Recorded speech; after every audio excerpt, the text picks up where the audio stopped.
이 새벽을 주님과 2부 돌아왔습니다. 이 시간에는 주예수 사랑교회 김준식 목사님께서 창세기 6장 1절에서 7절까지의 말씀을 본문으로 창세기 원 역사의 비밀이란 제목의 하나님의 말씀 전해주시겠습니다. 많은 은혜 받으시기 바랍니다.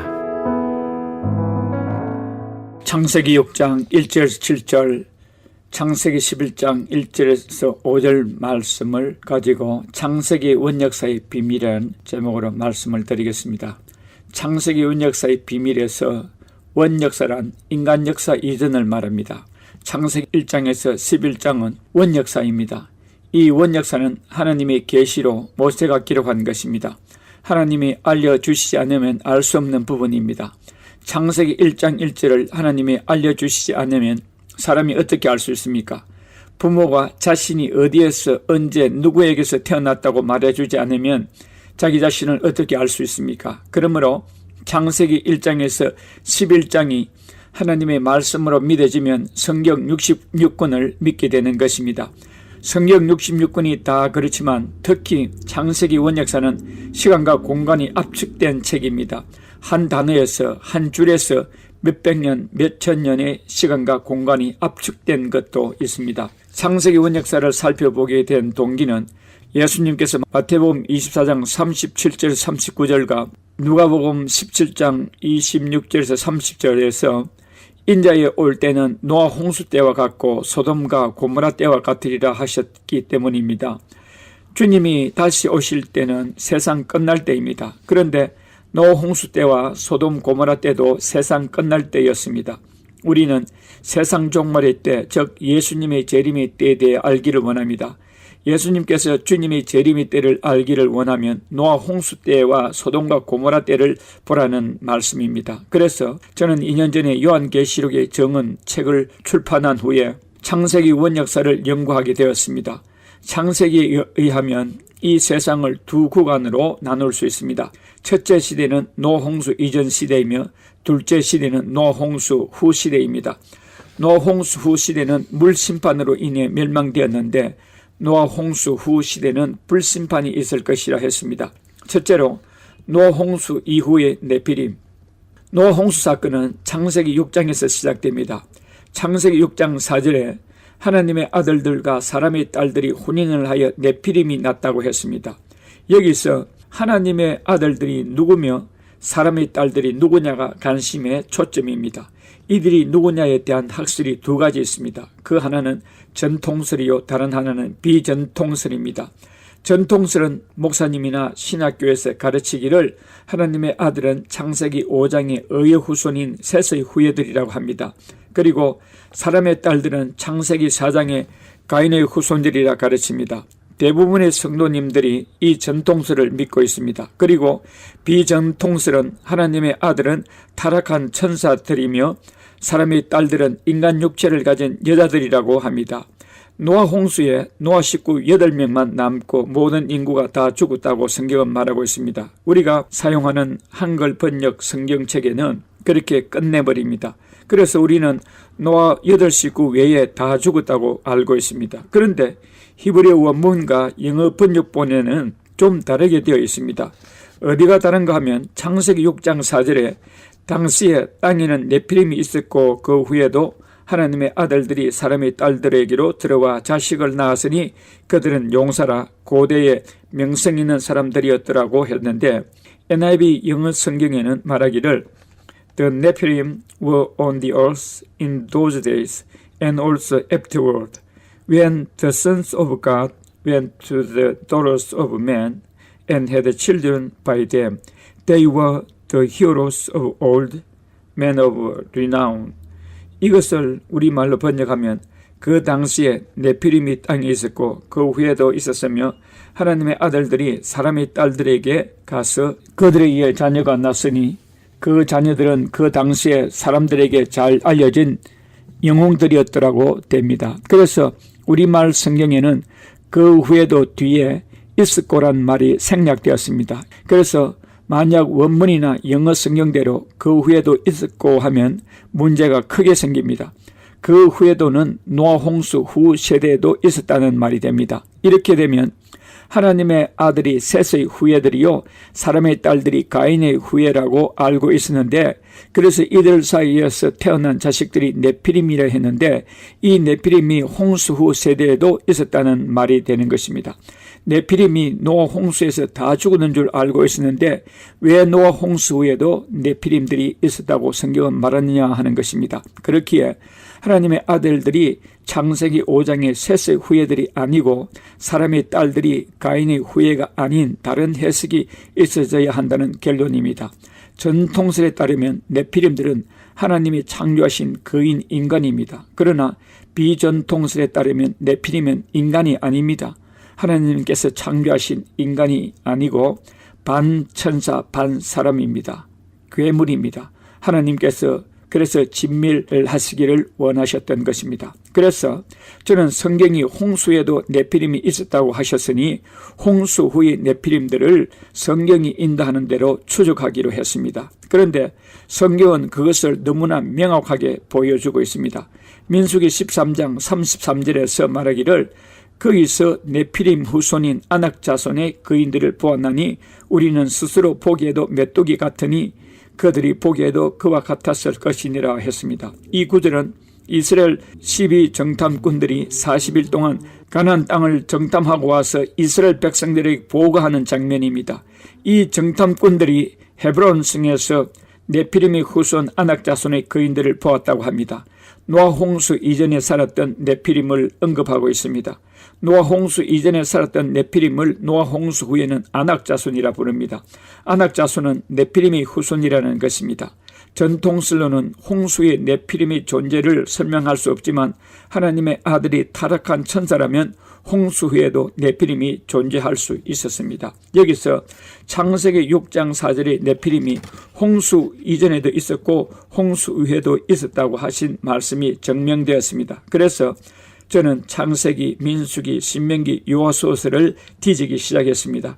창세기 14장에 보니 아브라함 시대에 가나안 땅에 네피림들이 우글우글했습니다. 엘람의 그돌라오멜 왕의 동맹군과 가나안 땅의 소돔과 고모라 왕, 아드마 왕, 스보임 왕의 동맹군 사이에 전쟁이 있었습니다. 이들 네 왕은 창세기 19장에서 동성애 사건으로 인해 유황불로 멸망한 나라들인데 이 도시에 아낙 자손들이 살고 있었습니다. 창세기 14장 5절에 러바 족속, 수스 족속, 엠 족속, 호리 족속들이 등장합니다. 이들이 모두 아낙 자손들이라고 민수기, 신명기, 요수아서에서 말씀하고 있습니다. 그리고 신명기 2장 10절에 그들을 아낙 자손과 같이 러바임이라 칭하였으니 했습니다. 러바임은 러바의 복수형입니다. 하나님께서 이스라엘 백성들로 하여금 가나안 정복 전쟁은 이들 아낙 자손 곧 네피림 족속들과의 전쟁이라고 선언하셨습니다. 하나님께서 이스라엘 백성들을 이끌어 가나안 땅에 살고 있는 이 아낙 자손들을 징벌하기 위함이었습니다. 신명기 9장 1절에서 5절에 이스라엘아 들으라, 내가 오늘 요단을 건너 너보다 강대한 나라들로 들어가서 그것을 차지하리니 그 성읍들은 크고 성벽은 하늘에 닿았으며 크고 많은 백성은 내가 아는 아낙 자손이라.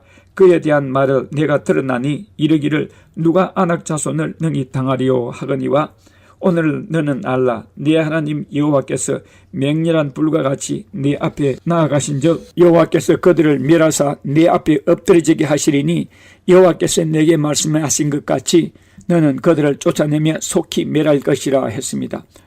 여호와께서 이같이 하시면 네 조상 아브라함과 이삭과 야곱에게 하신 맹세를 이루려 하심이니라.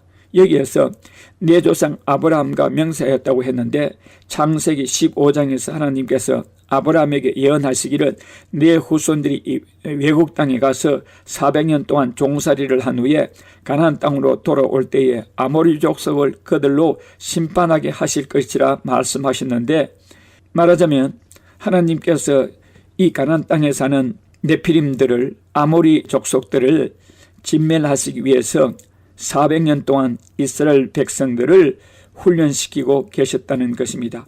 여호수아가 가나안 정복 전쟁의 결과에 대해서 여호수아서 11장 21절 22절에서 보여줍니다. 21절에 그때 여호수아가 가서 산지와 헤브론과 드빌과 아납과 유다 온 산지와 이스라엘의 온 산지에서 아낙 사람들을 멸절하고 그가 또 그들의 성읍들을 진멸하여 바쳤으므로 이스라엘 자손의 땅에는 아낙 사람들이 하나도 남지 아니하였고 가사와 가드와 아스도드에만 남았더라고 했습니다. 창세기 12장은 아브라함이 살던 시대인데 이때는 가나안 땅에 아낙 자손들이 우글우글했습니다. 400년이 지난 후인 가나안 땅에는 아낙 사람들이 거의 사라졌습니다. 이 말씀에서 여호수아의 가나안 정복 전쟁은 네피림 즉 아낙 자손들을 멸절하는 전쟁이었습니다. 하나님께서 이들을 젖먹이요 유아까지 진멸하라고 하십니다. 여기에 아낙 사람들이 가사와 가드와 아스돗에만 남았더라고 했는데 이 도시들은 블레셋 나라의 도시들입니다. 이때로부터 500년 후인 사무엘상에서는 네피림들이 거의 사라지고 5손가락에 남을 정도의 거인들만 살고 있었는데 다윗과 그의 부하들에게 다 죽고 맙니다. 다윗에게 죽은 골리앗과 그 동생 라흠이 이들이 모두 아낙 자손들이었습니다. 이후에는 아낙 자손이 성경에서 완전히 사라집니다. 그러므로 둘째로 노아 홍수 이전의 네피림, 여기서 우리는 창세기 6장으로 다시 거슬러 올라가 노아 홍수 이전의 네피림을 조사하겠습니다. 이스라엘 백성들을 통해서 홍수의 가나안 지역에 존재하던 네피림들을 진멸하시는 하나님의 마음을 보면서 홍수 전에 살았던 네피림과 노아 홍수 심판과 강한 연관성이 있음을 보게 됩니다. 홍수 후에도 네피림들이 있었지만 가나안 땅에 국한된 부분적 존재였습니다. 그러나 홍수 전에는 네피림들이 지구 온 땅에 편만했습니다. 이들을 진멸해야 했는데 진멸하기 전에 노아로 하여금 방주를 짓게 하여 의의 씨를 확보하신 후에 온 세상을 홍수로 진멸하셨습니다. 홍수 이전에 지구에 수십여 개 사람들이 살았을 텐데 하나님은 왜 이들을 진멸해야만 했을까요? 하나님은 사람을 창조하실 때에 축복하시기를 창세기 1장 28절에 생육하고 번성하여 땅에 충만하라고 하셨는데 하나님의 말씀은 영원히 변치 아니하시는데 왜 땅의 인간들을 이렇게 진멸해야만 했을까요? 그것은 네피림이 하나님께서 창조하신 인간이 아니라 괴물이기 때문이었습니다. 뿐만 아니라 이들이 온 세계를 지배하고 있었기 때문에 모든 인간을 함께 진멸할 수밖에 없었습니다. 이 네피림들은 당대에 널리 알려진 영웅 호걸들이라 했습니다. 옛말에 못된 놈 옆에 있다가 벼락 맞는다는 말이 있습니다. 노아 홍수 때에 살던 사람들이 이 네피림들 때문에 홍수 심판을 같이 받게 되었습니다. 소돔과 고모라 때에도 마찬가지입니다. 창세기 19장의 분위기를 보면 동성 연애자들이 소돔과 고모라 성 사람들을 완전히 접수했습니다. 완전히 장악하고 있었습니다. 동성애자들이 롯의 가족을 구원하려 온 천사들을 보고 세욕이 동해서 이들이 천사들과 관계하겠다고 하다가 눈이 멀었습니다. 이들 소수의 동성애자들 때문에 소돔과 고모라 성에 살던 모든 사람들이 진멸되었습니다. 또 하나의 예는 사사기 19장에서 21장에 이르는 내용인데 레위인이 첩을 데리고 길을 가던 중에 베냐민 지파의 성인 기브아에 숙식을 하려 할 때에 기브아에 동성애자들이 이 레위인과 성관계를 하겠다고 했을 때에 레위인 대신에 그 첩을 그들에게 내어줬는데 이들이 밤새도록 그 여인을 괴롭혀 죽게 되었습니다. 레위인이 자신의 첩의 시체를 12동강 내어 각 지파에게 보냈습니다.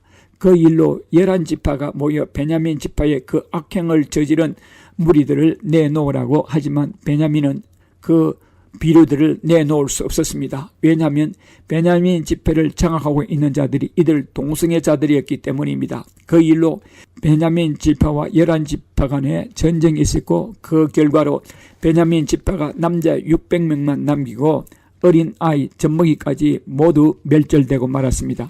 베냐민 지파를 통제하던 자들이 이들 동성애자들이었습니다. 동성애자들이 발광하는 세대는 그들과 함께 모든 사람들이 멸망합니다. 반드시 하나님의 심판이 있게 되었습니다. 노아 홍수 이전에도 네피림들은 온 세상을 지배하고 있었습니다. 창세기 6장 4절에 네피림들은 당대의 사람들에게 널리 알려진 영웅이라는 말이 바로 그 암시인 것입니다. 셋째로 소돔과 고모라 성 때와 같으리라. 누가복음 17장 26절에 롯의 때와 같으리니 사람들이 먹고 마시고 사고 팔고 심고 집을 짓더니 롯이 소돔에서 나가던 날에 하늘로부터 불과 유황이 비오듯 하여 그들을 멸망시켰느니라. 인자가 나타나는 날에도 이러하리라 했습니다. 노아 때와 소돔 고모라 때의 멸망이 사회적 성적 문란과 성적 타락이었습니다. 노아 때는 네피림의 성적 타락이었고 소돔 고모라 때는 동성애자들이 성적 문란과 성적 타락이었습니다. 이들이 모두 다른 육체를 따른 자들이었습니다. 오늘날 이 세대가 노아 시대와 같아지고 있으며 소돔과 고모라 때와 같아지고 있습니다. 전 세계적으로 성적 문란과 성적 타락으로 휘몰려 가고 있으며 그때와 마찬가지로 동성애자들이 이 세상을 지배하고 있습니다. 사법, 행정, 입법, 경제권을 장악하고 자신들이 원하는 대로 법을 만들면서 세상을 혼탁시키고 있습니다. 진리가 비진리가 되고 비진리가 진리로 간주되는 세상이 되었습니다. 이것이 주님이 오실 때가 가깝다는 징조입니다. 베드로후서 2장 4절과 6절, 유다서 6절 7절은 같은 사건을 다루고 있습니다. 노아 시대와 소돔과 고모라 시대를 두고 말씀하고 있습니다. 이 구절의 천사들은 이 사건에 관여한 타락한 천사들로 이들을 지옥에 던져 심판대까지 지키게 하셨다고 말씀하십니다. 그런데 현재 우리가 알고 있기로는 사탄과 다른 천사들은 지금 세상에서 활동하고 있는데 이들 천사들만 지옥에 감금되어 있습니다. 바로 이 천사들이 창세기 6장에서 인간 육체와 다른 육체를 범한 천사들인 타락한 천사들인 것입니다. 유다서 6절 7절에 또 자기 지위를 지키지 아니하고 자기 처소를 떠난 천사들을 큰 날의 심판까지 영원한 결박으로 흑암에 가두셨으며 소돔과 고모라와 그 이웃 도시들도 그들과 같은 행동으로 음란하며 다른 육체를 따라가다가 영원한 벌의 형벌을 받음으로 거울이 되었느니라 했습니다. 이 말씀에 보면 소돔과 고모라 사람들이 그들과 같은 행동으로 음란하여 다른 육체를 따라갔다고 했는데 그들이 누구냐 하는 것입니다. 바로 이 그들은 창세기 6장의 네피림들을 말하는 것입니다. 소돔과 고모라 사람들이 창세기 6장의 타락한 천사들과 같이 다른 육체를 따라갔다는 말씀인 것입니다. 넷째로 바벨탑 사건. 인류 역사를 두 분기로 나누면 첫 분기는 노아 홍수 전 세상이요, 둘째 분기는 노아 홍수 후 인간 세상입니다. 창세기 원역사인 1장에서 11장에는 두 가지 큰 사건이 있습니다. 먼저는 노아 홍수 사건이요, 그 다른 하나는 니무롯의 바벨탑 사건입니다. 창세기 11장 1절에서 4절에 보면 그 당시 사람들이 벽돌을 발명합니다. 지금 우리가 사용하고 있는 벽돌의 기원이 창세기 11장입니다. 벽돌의 발명은 그 당시 인류에게 어마어마한 과학적 진보를 가져왔습니다. 요즘으로 말할 것 같으면 인간이 달 여행을 하고 온 것과 같은 것입니다. 그 이전에는 집을 지을 때에 돌과 진흙이 그 재료였습니다. 돌과 진흙으로는 집이나 탑을 높이 쌓을 수 없습니다. 그러다가 벽돌을 발명하면서 큰 집을 짓고 탑을 높이 쌓을 수 있게 됩니다. 돌과 흙은 하나님께서 만드신 것이요, 벽돌과 역청은 사람이 만든 것입니다. 돌과 진흙으로 집을 지으려면 시간과 인력이 많이 걸립니다. 그러나 이 벽돌은 잘 구우면 돌보다 단단합니다.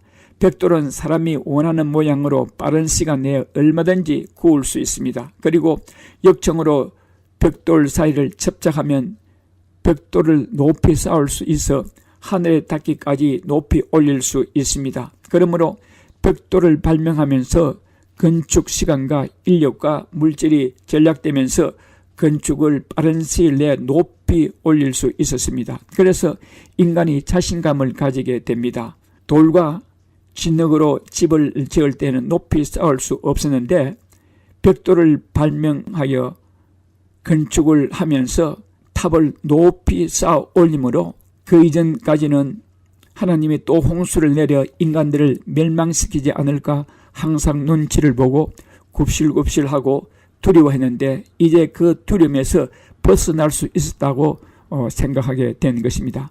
탑을 높이 하늘까지 닿게 하여 홍수가 나더라도 죽지 아니할 방도를 인간 스스로 찾게 되었다고 생각했습니다.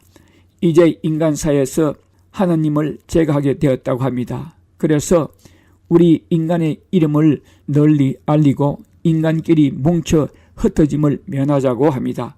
이제부터 우상 종교가 생기게 됩니다. 최초의 우상이 니무롯입니다. 바벨론 종교가 세상 종교들의 원조가 됩니다.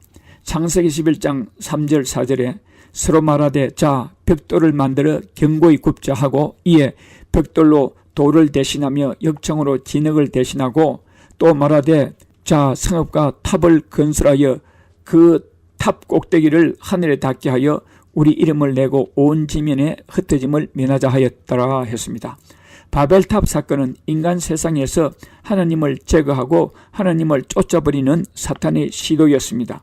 하나님께서 이들의 도모를 파괴하기 위해 언어를 혼잡하게 하여 사람들을 흩어버립니다. 창세기 11장 1절에 온 땅의 언어가 하나요 말이 하나였더라고 했는데 이 말은 말이 하나요 문자가 하나였다는 말입니다. 하나님께서 아담과 하와에게 말과 글을 주셨습니다. 이 말과 글이 창세기 11장까지 내려왔습니다. 모든 사람들이 같은 언어를 사용하고 같은 문자를 가지고 서로 소통했습니다. 그러나 이 바벨탑 사건으로 인해 언어가 혼잡하게 되어 서로 의사소통을 할 수 없게 되면서 의사소통이 통하는 사람들끼리 모여 흩어져 살게 되었습니다. 이 일로 인해 사탄의 의도가 하나님으로 인해 파괴되었습니다. 사탄은 그것으로 끝내지 아니하고 인간들로 하여금 흩어짐을 면하게 하는 시도를 계속하게 되었습니다. 가인이 만든 에녹성은 인류 최초의 도시입니다. 이 에녹성은 가인이 하나님을 떠나 나와 세운 도시라고 성경은 말씀하고 있습니다. 인간이 모여 살면 문화와 문명이 생깁니다. 그래서 창세기의 가인 후예들이 음악가, 기계공업가, 목축이 생겼습니다. 그 이후로 세계는 도시화가 되었습니다. 도시들의 흙과 돌은 현재 벽돌과 시멘트로 교체되었습니다. 지구는 2050년까지 60%가 도시화가 된다고 합니다. 그 도시 중에 어떤 큰 성 바벨론이 될 것입니다. 그리고 사탄은 인간의 힘으로 만든 테크놀로지인 컴퓨터와 인터넷을 통해 온 세계를 결집하고 있습니다. 월드와이드 웹 WWW를 통해 세계를 하나로 만들었습니다. 흩어짐을 면하자 하던 일이 성취되고 있습니다. 인터넷을 통해 책상에 앉아 온 세계를 돌아다닐 수 있습니다. 또한 인터넷이 언어를 통일했습니다. 우리가 알기로는 현실과 중국만 있는 것으로 알고 있었는데 언제부터인가 인터넷으로 인해 가상현실이 형성되었고 지구 인간들이 이 가상세계의 지배를 받게 되었습니다. 이 가상세계는 사탄이 만든 최고의 발명품입니다. 컴퓨터는 창세기 11장 시대에 발명했던 벽돌의 효용성만큼이나 위대한 과학적 기술입니다. 이 컴퓨터 발명으로 인해 인간이 달나라도 갈 수 있고 우주여행을 할 수 있게 되었습니다. 탑을 높이 쌓아 하늘에 닿게 하여 우리 이름을 내자고 했듯이 인간이 위대하다고 지금 이름을 내고 있습니다. 결론의 말씀을 드리겠습니다. 창세기는 우리가 원역사 시대를 알 수 있도록 많은 암시들을 주셨습니다. 창세기 원역사의 비밀 책 속에는 이 암시들을 많이 밝혀내므로 원역사의 비밀들을 많이 알게 될 것입니다. 노아 홍수 때의 주인공은 노아입니다. 노아의 생일도 알려주고 있습니다. 창세기 8장 13절에 601년 곧 그달 1일에 지면에 물이 그친지라 노아가 방주 뚜껑을 제치고 보니 지면에 물이 그쳤더니 했습니다. 여기서 노아의 생일이 1월 1일인 것을 보여줍니다. 왜냐하면 만약 노아의 생일이 그해 1월 2일이었다면 1월 1일에 노아의 나이 601세가 될 수 없습니다. 노아의 나이가 1월 1일이기에 노아의 생일이 601세가 되는 것입니다. 이것이 노아 홍수의 비밀을 푸는데 힌트가 됩니다. 그리고 창세기 11장 10절에 홍수가 시작된 해에 셈의 나이가 97세였다는 것도 알려주고 있습니다. 셈의 후에는 이러하니라. 셈은 100세 곧 홍수 후 2년에 아르박삿을 낳았고 했습니다. 홍수 2년이라고 했으니 홍수 후에 셈의 나이가 98세였습니다. 홍수가 시작된 때의 셈의 나이는 97세였습니다. 97세였다면 셈은 성인이었습니다. 홍수 이전의 세상을 충분히 경험한 연세입니다. 셈은 홍수 이후의 시대 사람들에게 홍수 전 세상에 대한 정보를 제공한 사람입니다. 셈은 아브라함보다 65년 더 살았습니다. 야곱과는 50년 동시대에 살았습니다.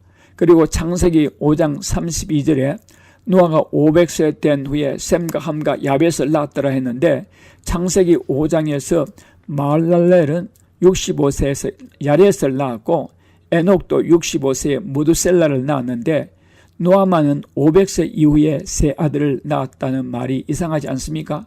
그리고 이 구절에 비밀이 있다는 것을 우리가 생각할 수 있는데, 그것도 500세에 셈을 낳았다든지 아니면 함을 낳았다고 말하지 아니하고 셈과 함과 야벳을 낳았다라고 하는 말씀을 그냥 지나칠 수 없었습니다. 그리고 이 구절에서 인간이 500세 이후까지 자녀를 생산할 수 있었구나 하는 것도 알려주고 있습니다. 이 책의 내용 중에 노아 집안의 여인들이라는 제목이 있습니다. 그 당시에 지구에 살았던 인간들의 평균 수명이 900세였습니다. 그러므로 굉장한 인구 팽창이 있었을 것입니다. 수십여 개의 사람들이 살았을 것입니다. 그리고 먹거리도 충만하여 그 시대에 21m나 되는 거대한 공룡이 살 수 있었던 것입니다. 현재 지구 인구가 80여 개에 가까워 가고 있습니다. 언젠가 지구에 핵전쟁이 있어 사람들이 다 죽고 8살만 살아남았다고 가정해 봅시다. 그 8사람은 10억분의 1의 확률로 살아남은 위대한 사람들입니다. 그런데 창세기에 이렇게 살아남은 자들 중에 4 여인들이 있었는데 이들에 대한 이름이 전혀 없습니다. 성경은 시간과 공간을 압축한 책으로서 그 시간과 공간의 압축을 풀면 놀라운 비밀들이 드러날 것입니다. 바로 이 시간과 공간의 압축을 푸는 열쇠가 제가 여러분들에게 조금 전에 말한 그러한 노아의 생일이라든지 셈의 나이라든지 그러한 것들입니다. 창세기 1장 1절의 비밀과 창세기 1장 2절의 비밀, 그리고 각종 생물들의 창조 비밀들과 사람의 창조 신비가 소개됩니다. 이 책을 통해서 말씀을 준비하시고 전하시는 목사님들에게는 성경을 새로운 눈으로 보게 될 것이며, 성도님들은 하나님께서 인간을 얼마나 사랑하시는가를 깊이 깨닫게 되실 것입니다. 성경이 얼마나 과학적이며 합리적이고 논리적이며 정확한가를 깨닫게 될 것입니다. 성경책을 대하면서 전율을 느낄 것이고 두려움을 갖게 될 것입니다. 성경책이 더욱 가까워지고 우리 구세주이신 예수님 그리스도와 더욱 가깝게 다가가는 계기가 될 것입니다. 지금까지 주 예수 사랑교회 김준식 목사님께서 하나님의 말씀 전해주셨습니다. 주 예수 사랑교회는 17910 사우스 프레올리 애비뉴 토렌스에 위치하고 있습니다. 교회 홈페이지는 www.loveofjesuschurch.com입니다. 김준식 목사님께서는 21세기의 세계 동향을 계시록의 시각으로 해석하는 요한계시록의 증언이란 제목의 책을 2권 펴내셨습니다. 목사님의 책은 일반 서점이 아닌 목사님께 직접 연락하셔서 구입하실 수 있습니다. 또한 이 시간 목사님의 설교를 CD로 받기 원하시는 분들도 213-434-3129 213지역 434-3129번으로 연락 주시기 바랍니다. 아니 당신 미장원 다녀왔어? 헤어스타일이 확 바뀌었네. 홈쇼핑월드 차홍 고데기로 마술을 부렸지. 홈쇼핑월드 차홍 고데기. 차홍 허니앤비 샴푸로 머리 감으면서 차홍 헤어두피 마사지를 쓰면 머릿결이 너무너무 부드러워지고 한 움큼씩 빠지던 머리카락도 눈에 띄게 덜 빠져. 차홍 고데기 너무 좋아. 그럼 그 웨이브 머리도 당연하죠. 3-4분이면 이렇게 풍성한 웨이브 머리를 만들 수 있다고요. 너무 이쁘다. 어디서 샀어? 홈쇼핑월드. 가격 만족, 품질 만족, 행복한 쇼핑. 활가와 웨스턴 홈쇼핑 월드. 안녕하세요. 폴선입니다. 건강보험 회사들의 플랜이 해마다 바뀌는 것 아시죠? 10월 15일부터 12월 7일까지 새로운 보험에 가입하거나 변경하여 본인에게 적합한 플랜을 찾아야 합니다. 메디케어만 갖고 계신 분, 어드밴테이지 플랜을 갖고 계신 분은 무료 상담 받으세요. 수호천사보험 시니어 전문 보험 라이센스 에이전트 폴선 213503-6897 213503-6897 상담은 주 7일 오전 8시부터 오후 8시까지 TTY 1800-735-2929 시민권 신청, 부모님, 배우자, 자녀 영주권 신청, 취업이민, 종교이민, 학생비자, 신분 변경, 추방유예, 결혼, 공증. 인생이 달린 이 모든 일 어디에 맡겨야 할까요? 한인타운 연장자 센터의 모치기관인 주는 사랑채 이민법률센터에 맡기세요. 21년 이민법 경력의 박창영 이민국 공인변호인이 성심을 다해 도와드립니다. 올림픽과 윌튼 323-735-7888 323-735-7888. 시청자 여러분 안녕하세요. 저는 크리스찬 헤럴드 미디어 사장인 정요한 목사입니다. 크리스찬 헤럴드는 지금부터 40년 전에 1977년 10월 달에 신문을 창간해서 신문과 라디오와 텔레비를 통해서 복음을 꾸준하게 전해왔습니다. 이제 11월 1일부터 TV 채널이 새롭게 변경됐습니다. 과거에 18.88 CHTV에서 18.10으로 채널이 변경됐습니다. 이 채널은 이제 더 넓은 지역과 더 새로운 선명한 화면으로 더 많은 사람들에게 더 쉽게 복음을 전하고 우리 한인 커뮤니티의 일반 소식은 물론 교계 소식과 또 말씀과 복음을 선포하려고 합니다. 이제 채널 18.10을 통해서 더 선명하고 더 넓은 지역으로 방송을 하게 됐습니다. 앞으로도 채널 18.10 AKTV를 통해서 더 멀리 더 많이 예수 그리스도의 복음을 전하고 한인 커뮤니티에 새롭게 다가가려고 합니다. 여러분들의 끊임없는 성원과 기도를 부탁드립니다. 여러분 채널 18.10이 11월 1일부터 방송되니 더욱더 많은 관심을 가져주시기 바랍니다. 감사합니다.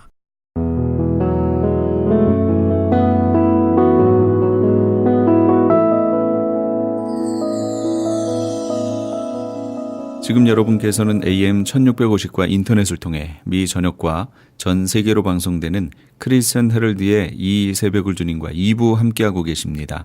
방송 시간과 설교 편성표는 크리스천 헤럴드 신문 주간 편성표나 홈페이지 chtv1888.org에서 확인하실 수 있습니다.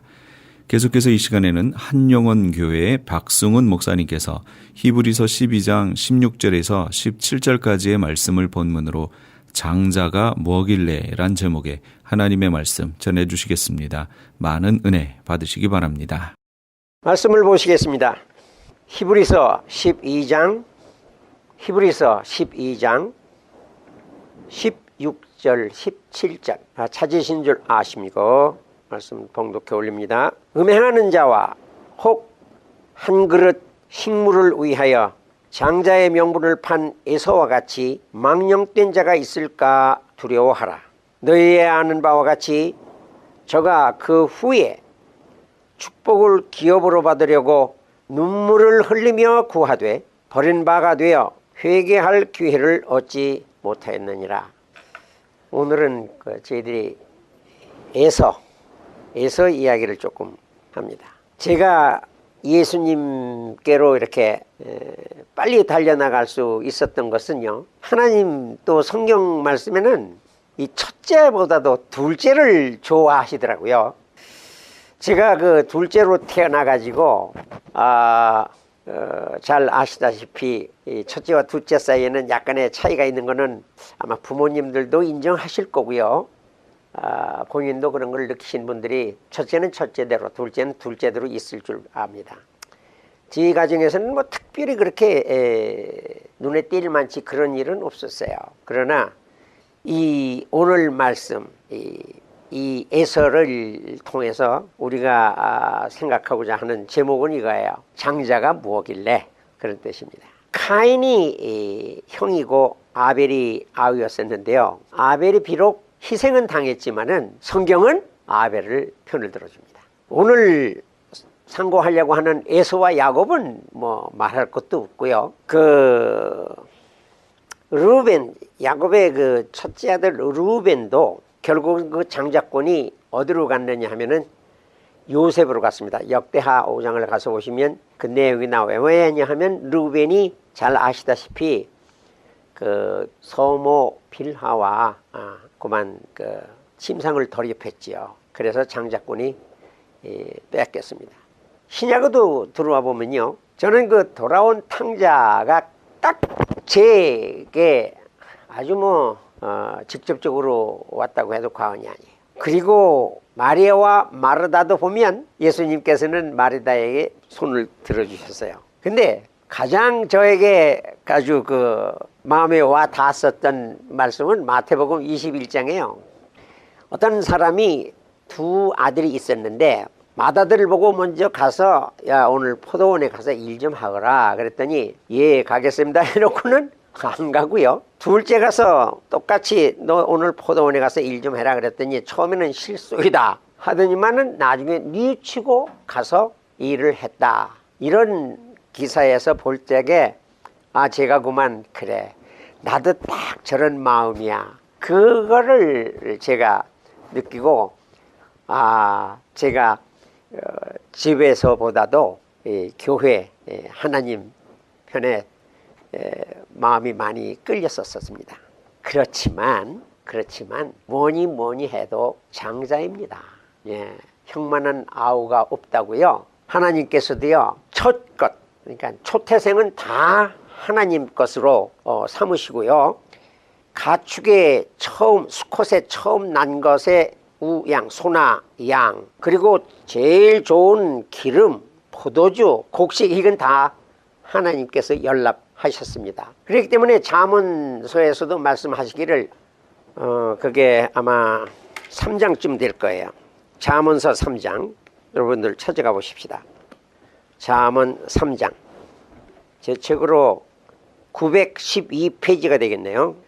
잠언서 3장 9절에 보시면 내 재물과 내 소산물의 처음 익은 열매로 여호와를 공경하라. 처음 익은 열매로 여호와를 그리하면 내 창고가 가득히 차고 내 즙틀에 새 포도주가 넘치리라 말씀을 하셨어요.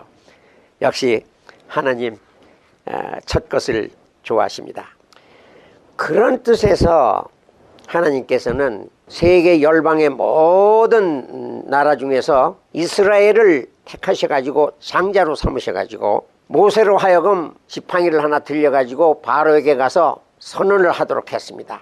이스라엘은 나의 장자라. 그러므로 나의 아들을 놓아서 나가서 나를 섬기게 하라 하여도 네가 거역하였으니 내가 너의 장자와 모든 처음 난 것들을 다 진멸하리라. 이렇게 가서 바로에게 얘기를 하라 말을 했습니다. 그때 하나님께서는 처음에 70여 명이 애굽으로 간 야곱의 후손들을 많은 세월 동안에 큰 민족을 이루게 하시고 저들을 이제 모세를 통해서 구속해 내려오시고 할 적에 그때의 이스라엘 백성들을 장자로 삼으셨다고 말씀을 하셨습니다. 이 장자가 가지고 있는 특권이요, 여러분들 가정에서도 첫째 아들 둘째 아들 다 보셔서 아시겠지만은 가정에서 옛날 어른들 보면은 그렇게 출산을 기다리다가도 딸이 나면은 조금 좀 섭섭해 하시고요, 아들이 나면은 왜 그렇게 좋아했었을까요? 그거는요, 아들이면은 우선 이스라엘 백성들이나 족장시대에 있어서는 20세 이상으로 싸움에 나갈 만한 사람을 계수 딱 해가지고 하여튼 부족이 힘이 강대해야 다른 부족과 싸워서 이길 수 있으니까 남자를 선호한 거고요. 가정적으로 내려오면 다릅니다. 그거는 자기의 모든 유산을 큰아들에게 2배씩 줘가지고 상속을 시키는가 하면 일단 부왕이 죽으면은 그 중에 첫째 아들이 왕의 지위를 자동적으로 계승받는 것이 장자의 특권입니다. 그런데 이거는 국가적인 것이 얘기지만은 이 집안에서 들여다보면은 이 처음 난 큰 아들이 아버지 다음으로 모든 집안을 다스릴 적에 특별히 제사장 역할을 하게 되죠. 그렇기 때문에 동생이 아무리 집이 크고 잘 살고 넉넉하다 할지라도 제사는 반드시 큰 집에 가서 드려요. 그 형님네 집에서 드리게 돼 있잖아요. 좁아요, 멀어요, 한 2km 넘게 걸어가야 돼요. 그렇지만은 제사는 반드시 형님 댁에서 드립니다. 작은 집 둘째에서 안 드려요.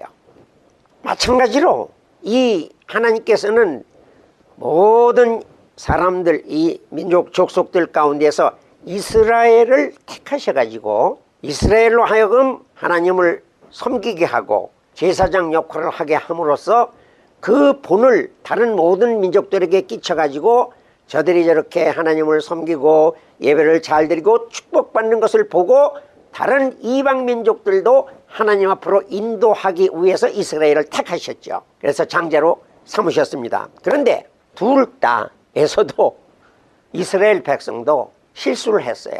잘 아시죠? 오늘 본 말씀처럼 에서는 한 그릇 팥죽을 가지고 야곱과 흥정을 하다가 그만 장자권을 팔아버리고 말았습니다. 내가 사냥해서 돌아와가지고 배가 고파 죽겠는데 그 야곱이 앉아서 이렇게 죽을 쓰고 있는데 냄새가 고소했었던 모양이죠. 그 죽을 한 그릇 달라. 그러니까 뭐 이것저것 가릴 것도 없이 대뜸 장자를 나에게 팔라. 장자권을. 그리고 나서도 또 확인하기 위해서 맹세하라. 내가 배가 고파 지금 굶어 죽게 되었으니 이 장자에 내게 무엇이 유익하리요. 처음에는 아마 농담인 줄 알았고 그렇게 했는지는 모르지만 어떻든 그 일 이후로 아브라함은 이삭을 낳고 이삭은 야곱을 낳고 야곱은 12 형제를 낳고 이 마태복음 1장에 나올 적에 어떻게 돼요? 이삭이 야곱을 낳았다고 족보에 기록되어 있었고 장자 에서가 빠져버렸잖아요. 이것을 나중에 에서가 깨닫고 땅을 치며 통곡을 하고 애통해 했지만은 영원히 회개할 기회를 잃어버렸다 하고 오늘 히브리서 기자는 말씀을 해 주셨습니다. 팥죽은요 장자권에 비하면요 이게 뭡니까? 팥죽은 일시적인 거예요. 한 그릇 먹으면요 아마 이 에서는 사냥을 좋아하고 기골이 장대해가지고 그 자리에서 팥죽 한 것을 먹고 다시 활통을 쥐고 나가기 전에 아마 벌써 다 소화 꺼졌을 거예요. 요 배고픈 거를 못 참고서 자기의 귀중한 장자를 팥죽 한 그릇하고 바꿨었는데 팥죽 한 그릇에 비해서 장자권이라는 것은 아까 말씀드린 대로 어떤 거예요? 영원한 겁니다. 이건 아무도 못 바꿔요. 바꿀 수가 없죠. 처음 태어난 순서에 따라서 서열이 매겨지는 건데 어떻게 그걸 뒤집을 수가 있겠어요, 사람은. 그러나 여기에 야곱이 물론 간교했습니다. 그러나 야곱 얘기는 오늘 여기서 안 하겠습니다. 야곱의 간계에 의해서 에서가 팥죽 한 그릇을 팔았지만은 이 팥죽 한 그릇을 가지고 와서 장자권을 나에게 팔라고 흥정하러 나온 야곱이 잘못입니까? 그거를 얼핏 동의해가지고 냉큼 팔아버린 에서가 책임이 있습니까? 여기까지만 저는 얘기를 하고 마치겠습니다. 하지만 이 팥죽이라는 것은 지극히 감각적인 거예요. 식욕에 불과한 겁니다. 아담과 이브가 선악과를 보고 먹음직스럽고 보암직스럽고 탐스럽게 할 만치 지혜로워서 그거를 따먹었다고 했을 적에도 식욕에 의해서 넘어진 거고요. 여기 이 에서도 마찬가지로 이 식욕을 배고픈 걸 못 참아가지고 그 귀한 하나님의 그 엄한 명령을 어기게 된 거죠. 그러니까 오늘 우리가 이 본문 말씀을 통해서 우리에게도 이 다음에 어떤 이런 기회가 아마 사탄이 간교하게 우리를 침략을 해가지고 우리의 믿음을 넘어뜨리려고 하는 케이스도 있을 거예요. 그거를 대비하기 위해서 오늘 이 말씀을 같이 상고하는 거죠. 그런데 이 제사장 직분을 행할 수 있는 이스라엘 백성들에서의 장자권을 넘어서서 장자가 뭐길래 제 짧은 경험을 통해서 이해를 돕고자 오늘 말씀을 드립니다. 저희 집에 저하고 형하고 둘이 그때는 있었고요. 누이 동생은 아직 어렸지만은 6.25 전쟁, 한국 전쟁에 발발했을 적에가 10대 중반이었었어요. 그랬는데 뭐 이북에서 뭐 탱크를 가지고 오토바이를 가지고 막 밀어닥치는데 서울이 3일 만에 뺏기고요. 한강다리가 끊기고요. 피난 행렬이 막 남쪽으로 그냥 한없이 걸어가는 중에 드디어 제 고향에까지 괴뢰군들이 포성이 막 쿵쿵 소리가 나고요. 소문이 어디까지 왔다, 뭐 무슨 일이 있었다, 별 소문이 탔던 불안해서 살 수가 없었습니다. 피난을 가야 돼요. 목숨을 건지기 위해서. 이때 아버지하고 이 형님을 저 언덕까지 온 식구가 따라 나가가지고 저도 물론 갔지요. 가서 거기서 잘 가라고 그러면서 아버지와 형님이 부산을 남쪽을 향해서 떠내보내고, 그리고 집안 식구들이 한숨을 쉬면서 집으로 돌아오면서 하는 말, 이제 씨는 건졌다 그러시더라고요. 이제 우리 집안의 대는 이어진다. 만약에 형님과 아버지와 우리 온 식구가 전쟁통에 한 곳에 있었다가 몰살을 당하면 우리 전 가족이 다 대가 끊어지는 것인데, 그 중에 한둘이라도 피난을 시켜가지고 생명을 연장시켰으니 여기 나머지 있는 사람들은 다 죽는 한이 있더라도 거기에 내가 포함되는 거예요. 둘째가 이게 장자더라고요. 그때 제가 울분은 안 일어났어요. 다만 왜 가족에서 돼지 한 마리를 사도 형 이름으로, 레코드판을 한 장 사도 형 이름으로, 뭐든지 다 형이에요. 왜 그런가 생각했더니 대를 이으는 사명과 제사를 드리는 사명이 장자에게 있었어요.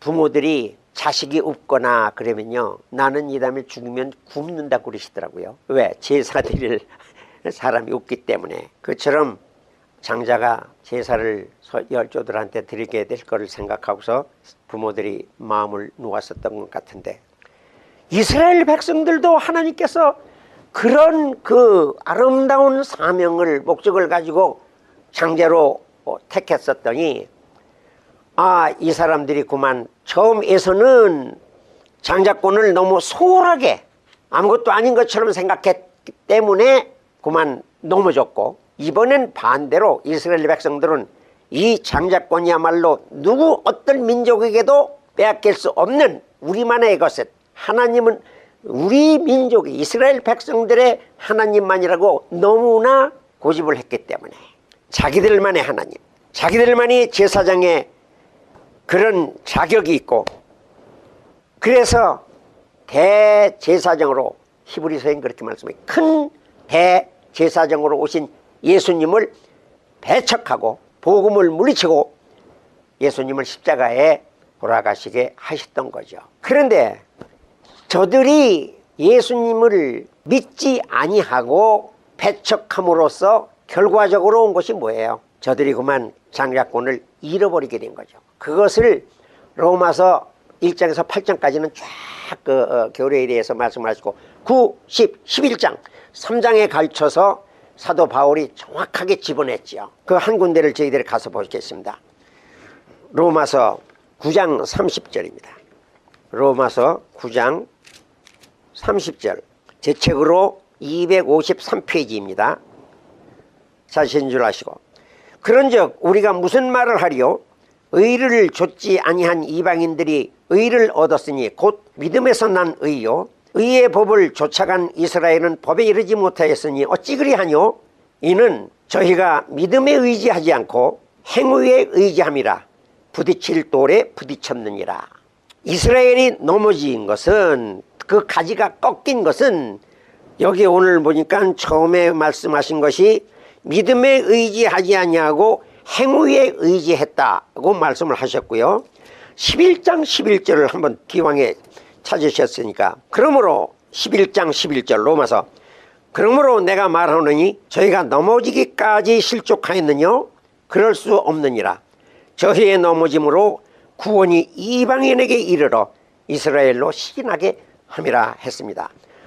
이스라엘의 그 불신앙과 불순종이, 그런 말미암아 저들이 하나님께서 버림을 받아가지고 그 구원이 이방인으로, 말하자면 오늘 우리가 예수를 믿게 돼서 우리를 나라와 제사장으로 삼으시게 됐다는 것이 이스라엘 백성들이 똑같이 에서와 같이 실수를 했다는 거죠. 그들은 하나님께서 양자로 삼으신 백성이었습니다. 영광이 그들에게 있었고요, 언약이 있었고요, 율법이 있었고요, 그리고 저들에게 어느 세계의 민족에서도 볼 수 없는 하나님을 경배하는 예배를 드릴 수 있는 그런 민족이었었습니다. 그렇지만 저들이 어떻게 했어요? 하나님의 의를 모르고 자기의 의를 내세우고, 그리고 행위로 구원을 얻는 잘못된 믿음으로 빠졌었던 거죠. 로마서 10장 그 앞에 1절 아주 초반에 보면은요, 이들이 자기의 의를 세우려 했었던 것을 사도 바울이 지적을 했습니다. 이제서부터 저희들이 앞의 얘기는 다 옛날 구약시대 또는 이스라엘 백성들의 이야기이지만은 이제부터 이 말씀이 우리에게 오는 것은 무슨 뜻입니까? 이 말세를 만난 우리로 하여금 이 사람들의 기사를 기록한 것은 우리의 경계가 되게 하기 위해서 기록된 거지요. 히브리서 말씀대로. 그것이 거울이 돼서 우리는 앞으로 이러지 말아야 되겠다 하는 것을 가르치기 위해서 오늘 우리에게 이 말씀을 주신 겁니다. 예를 들어서 하찮은 팥죽 한 그릇에 믿음을 판다든지 자기만이 옳다고 이렇게 행위를 해야 구원을 받는다고 믿는 그런 잘못된 신앙에서 우리를 바로잡게 하기 위해서 오늘 이 말씀을 주셨는데, 오늘 우리도요, 가만히 처음에는요, 예수 믿고 교회 나오기 1, 2년 될 때는요, 아주 겸손하고요, 아주 그 말씀도 잘 듣고요, 굉장히 아름답습니다. 하지만은 한 2, 3년 되면요, 그때부터는요, 11조 내는 사람, 새벽기도 나오는 사람, 또 건축한 것 많이 하는 사람, 또 이 교회 몇 년 또는 자기들이 교회를 예수를 몇 년 믿었다는 거, 뭐 20년, 30년, 이제는요, 한국에 복음이 들어온 지 한 100여 년이 지나니까 무슨 얘기들을 하기 시작을 하느냐 하면은 우리 선조 몇 대서부터 우리는 예수를 믿었다. 우리 가정에 목사님이 몇 분이 있다. 선교사가 몇 분이 있다.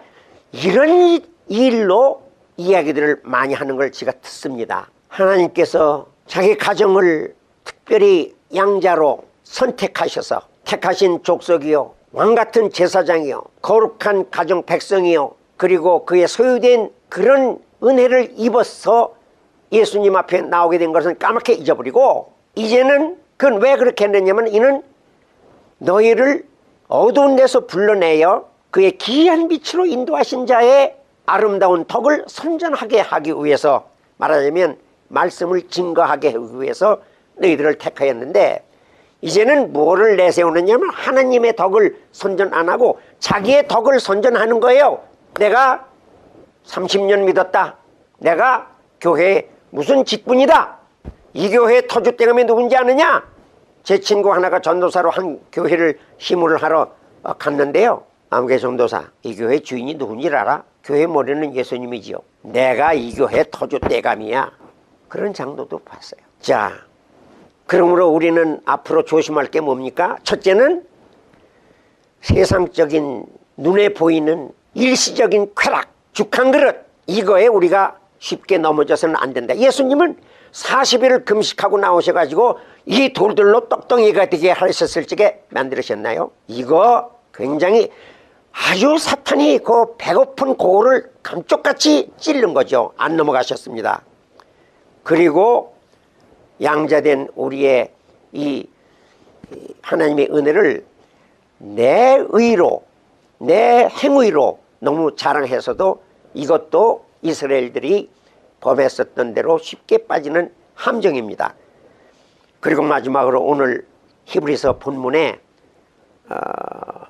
맨 처음에 무슨 말씀이 나오느냐면, 음행과 혹 한 그릇 팥죽에 넘어가지 말라고 경고하였는데, 이 말세에 너무 요즘에 음란한 세상이 되어가고 있어요. 마치 노아 시대와 똑같이 사람들이 먹고 마시고 시집가고 장가가는 일, 성경이니까 시집가고 장가가는 일로 표현을 했지요. 사실은 성적 문란입니다. 이스라엘이 장자권을 잃어버리고 참 감람나무 가지인데도 하나님께서 잘라버리셨어요.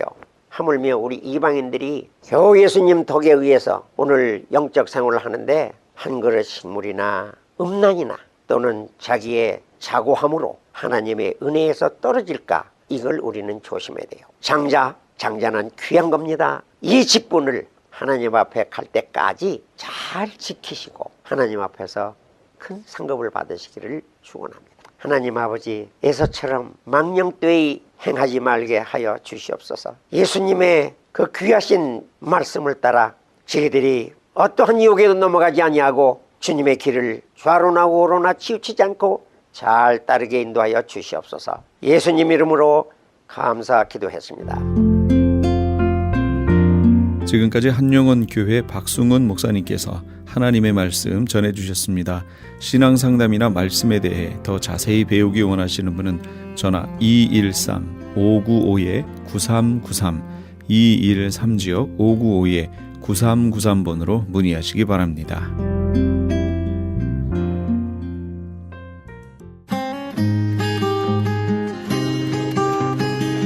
교계 게시판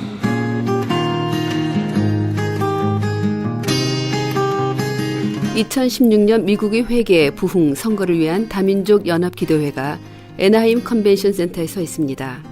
점점 하나님과 말씀을 떠나고 있고 신앙의 자유도 위협받고 있는 미국을 새롭게 할 강력한 대부흥이 속히 일어나고 미국을 하나님 앞에 바로 세울 지도자들이 선출되도록 모두 함께 모여 이 땅의 회복과 부흥을 위해 눈물로 간절히 구합시다. 일시는 10월 23일 주일 오후 5시에서 8시까지이며 장소는 디즈니랜드 옆에 있는 애나하임 컨벤션 센터입니다. 이번 기도 대회에 대한 좀 더 자세한 사항은 전화 714-615-9191 714지역 615-9191으로 문의하시기 바랍니다. LA 한인타운에 위치한 나성제일교회에서 중고등부를 사역할 EM 사역자를 청빙합니다. 영어 설교와 사역이 가능하고 공인된 신학교를 재학 중이거나 졸업하신 분을 원합니다. 이력서와 신용 고백서를 이메일 lakfpc@gmail.com 이메일 lakfpc@gmail.com으로 보내주시면 됩니다. 좀 더 자세한 사항은 전화 213-388-7101 213지역 388-7101번으로 연락주시기 바랍니다. 남가주 한인목사회에서 제50차 정기총회를 수집합니다. 일시는 11월 2일 수요일 오전 10시 30분이며 장소는 윌셔 크리스천 교회입니다. 등록비 20불이 있으며 좀 더 자세한 사항은 213-820-9414 213지역 820-9414 회장 엄규서 목사에게 연락주시기 바랍니다.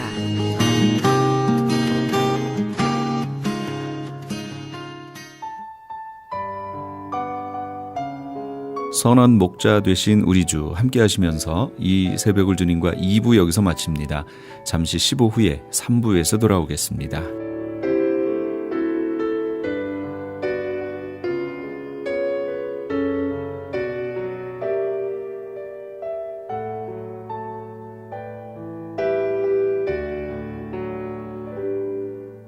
선한 목자 되신 우리 주 항상 인도하시고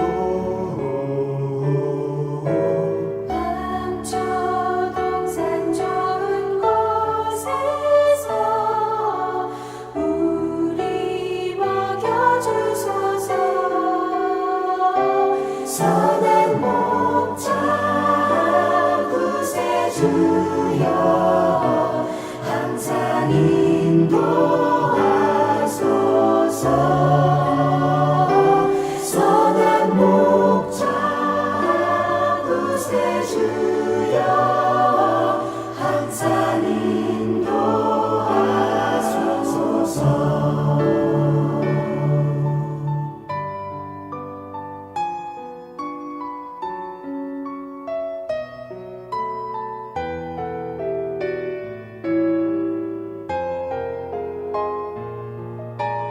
흠이 많고 약한 우리도 용납하여 주시고 주의 넓고 크신 은혜로 자유 얻게 하셨네. 선한 목자 구세주여 지금 나아갑니다.